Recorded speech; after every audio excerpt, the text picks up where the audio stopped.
Image formation in plane mirror. पहले समझें कि इमेज क्या है और उससे भी पहले समझें कि ऑब्जेक्ट क्या है।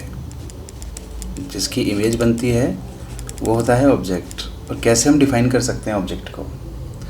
तो ऑब्जेक्ट वो होता है वो पॉइंट जहाँ पर इंसिडेंट रेज मिलती हैं। The point on which incident rays meet और अपीयर टू मीट, या तो मिलती हैं या फिर मिलती हुई अपीयर होती हैं। जैसे मान लीजिए कि ये एक प्लेन मिरर है हमारे पास इस तरह से, और एक पॉइंट ऑब्जेक्ट इसके सामने रखा हुआ है। तो इससे जो रेज स्टार्ट होंगी, इनफाइनाइट रेज स्टार्ट होंगी और उनमें से कुछ मिरर पर गिरेंगी।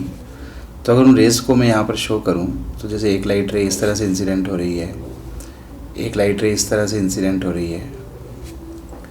तो ये जो रेज हैं वो इस पॉइंट पर मिल रही हैं, ठीक है ना, सच में मिल रही हैं। तो इस पॉइंट को हम ऑब्जेक्ट कहेंगे, ऑब्जेक्ट। पर कई बार ऐसा भी होता है कि रेज मिलती नहीं है बल्कि मिलती हुई अपीयर होती हैं। जैसे अगर ये मिरर हमारे पास इस तरह से हो कि इस पर एक कन्वर्जिंग बीम इंसिडेंट हो रहा हो, इस तरह से ये लाइट बीम इस तरह से इस पर इंसिडेंट हो रहा है। तो ये इंसिडेंट रेज हैं, ये इधर तो कहीं मिलेंगी नहीं, बट इस तरफ ये मिलती हुई अपीयर हो रही हैं।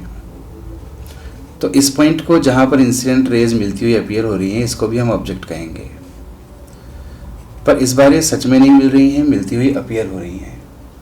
तो ऐसा जो ऑब्जेक्ट होता है इसको हम कहते हैं वर्चुअल ऑब्जेक्ट, वर्चुअल ऑब्जेक्ट। और ऐसा जो ऑब्जेक्ट होता है जिसमें ये रेज सच में ही मिलती हैं उसको हम बोलते हैं रियल ऑब्जेक्ट, ठीक है ना। अगर तो इंसिडेंट रेज सच में मिलती हैं, है ना, एक्चुअली मीट, एक्चुअली अगर मिलती हैं तो फिर ऐसे ऑब्जेक्ट को हम बोलते हैं रियल ऑब्जेक्ट। और अगर सिर्फ मिलती हुई अपीयर होती हैं, सच में नहीं मिलती हैं, तो ऐसे ऑब्जेक्ट को हम कहते हैं वर्चुअल ऑब्जेक्ट। पर एक तीसरी सिचुएशन भी हो सकती है,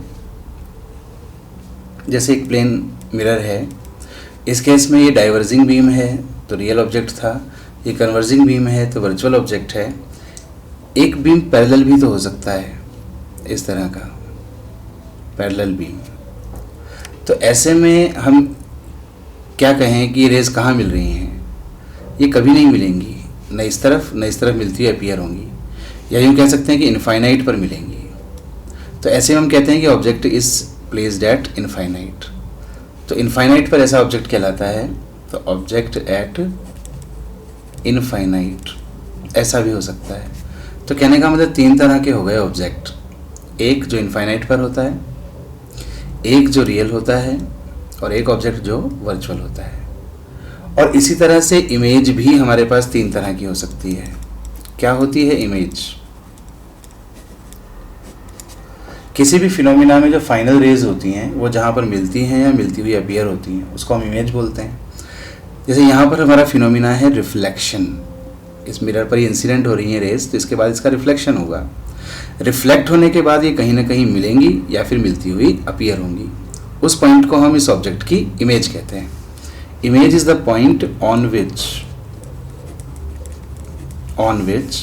रिफ्लेक्टेड रेज और फाइनल रेज मीट और अपीयर टू मीट, या तो मिलती हैं या फिर मिलती हुई अपीयर होती हैं। अगर ये सच में ही मिलती हैं, रिफ्लेक्टेड रेज सच में किस पॉइंट पर मिलती हैं, तो फिर उसको बोलते हैं रियल इमेज, रियल इमेज। और मिलती नहीं हैं, मिलती हुई अपीयर होती हैं जस्ट, तो फिर उसको हम कहते हैं वर्चुअल इमेज, वर्चुअल इमेज। जैसे यहाँ पर अगर मैं बात करूँ, जैसे एक रियल ऑब्जेक्ट था और इससे इंसिडेंट रेज चल रही थी, इनका रिफ्लेक्शन अगर हम करें तो भाई इस रे का रिफ्लेक्शन कैसे होगा?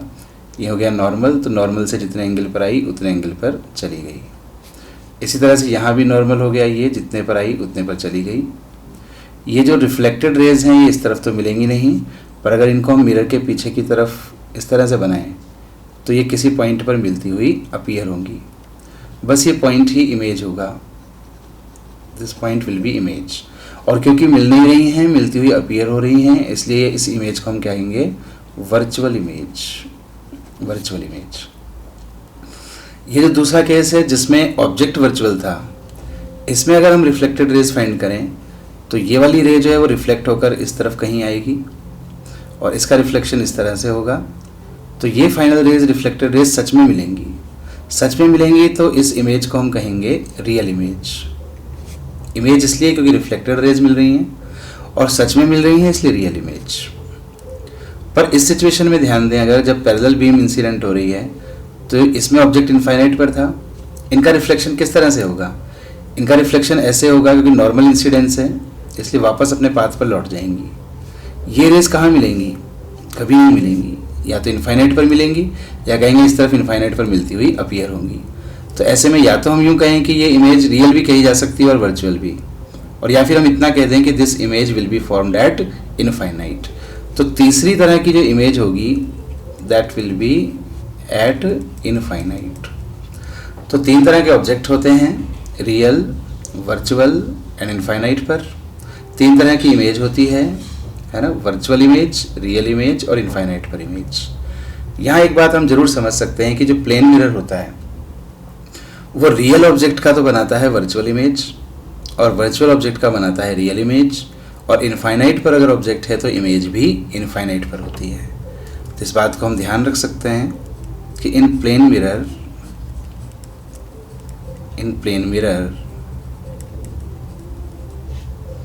Image of a real object is virtual.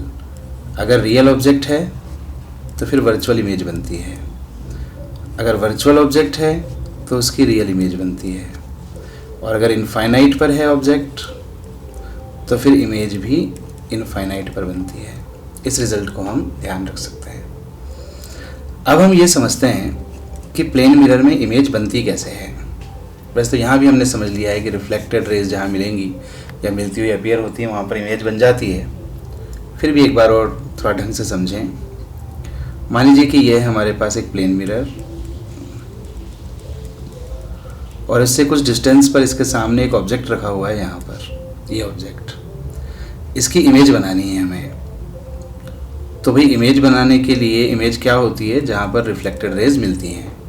तो कम से कम हमें दो रिफ्लेक्टेड रेज चाहिए होंगी, तो हम दो इंसिडेंट रेज बनाएं पहले। जैसे एक रे में बहुत ही सिंपल बना देता हूँ, यहाँ पर इस पर नॉर्मल इंसिडेंस होता हुआ, तो नॉर्मल इंसिडेंस हो रही है, इसके लिए क्या रूल होता है कि वापस अपने पाथ पर रिटर्न कर जाएगी, तो रिफ्लेक्टेड रे भी इसी डायरेक्शन में मिल जाएगी। एक रे में यहाँ किसी पॉइंट पर इंसिडेंट कर रहा हूँ, इसका रिफ्लेक्शन किस तरह से होगा, ये नॉर्मल से जितने एंगल पर आएगी, सपोज आई एंगल पर, उतने ही एंगल आई पर ये रिफ्लेक्ट होकर चली जाएगी आई एंगल पर। तो एक रिफ्लेक्टेड रे यूँ मिल गई, एक यूँ मिल गई, तो इस तरफ तो ये मिलने से रही, पर अगर हम इनको इस तरफ बनाएं तो फिर ये किसी पॉइंट पर मिलती हुई अपीयर हो जाएंगी, और जिस पॉइंट पर भी ये मिलती हुई अपीयर होंगी वही हमारी इमेज होगी। तो इस तरह से हमें इमेज मिल जाती है।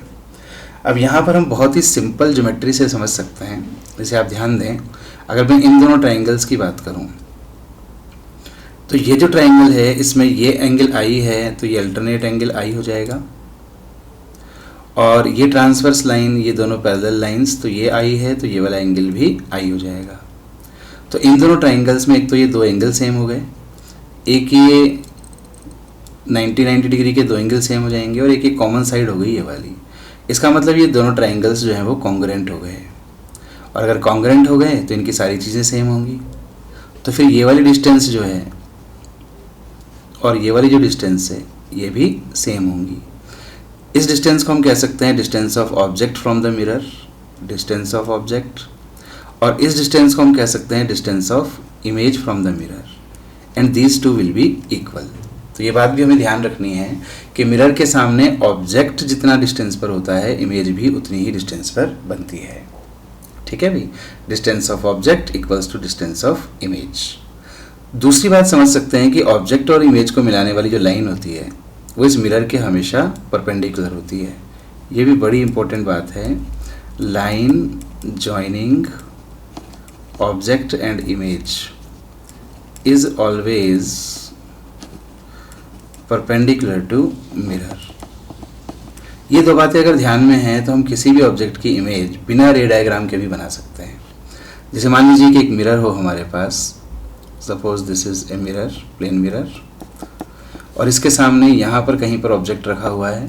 अब इसकी इमेज कैसे बनाएंगे? तो इसकी इमेज बनाने के लिए हम दो बातों पर ध्यान रखें। एक तो मिरर से दोनों सेम डिस्टेंस पर होती हैं, ऑब्जेक्ट और इमेज, और इस तरह से होती है इमेज कि ऑब्जेक्ट और इमेज को मिलाने वाली लाइन इस मिरर के परपेंडिकुलर हो। जैसे यहाँ पर ये मिरर है, तो इस मिरर का जो प्लेन है इसके बिल्कुल परपेंडिकुलर लाइन पर ही कहीं ना कहीं इमेज होगी। और कहाँ होगी? इस मिरर से जितनी डिस्टेंस पर ऑब्जेक्ट है उतनी डिस्टेंस पर इस तरफ इमेज होगी। तो ये देखिए हमने इमेज बना दी ऑब्जेक्ट के ठीक सामने, इस तरह से कि इनको मिलाने वाली लाइन मिरर के परपेंडिकुलर है और ये डिस्टेंस सेम है।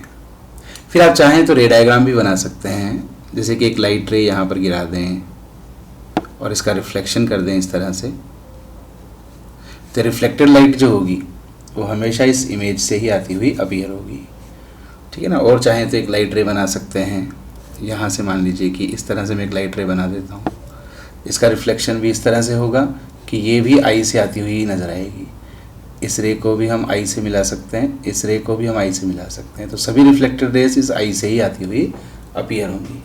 बट आई को ढूंढने के लिए रे डायग्राम की ज़रूरत नहीं है। इन दोनों बातों से आप इसको हमेशा ढूंढ सकते हैं। अच्छा, अगर एक्सटेंडेड ऑब्जेक्ट होता तो हम इमेज कैसे बनाते हैं? एक और बात समझते हैं। ये हमारी एक प्लेन मिरर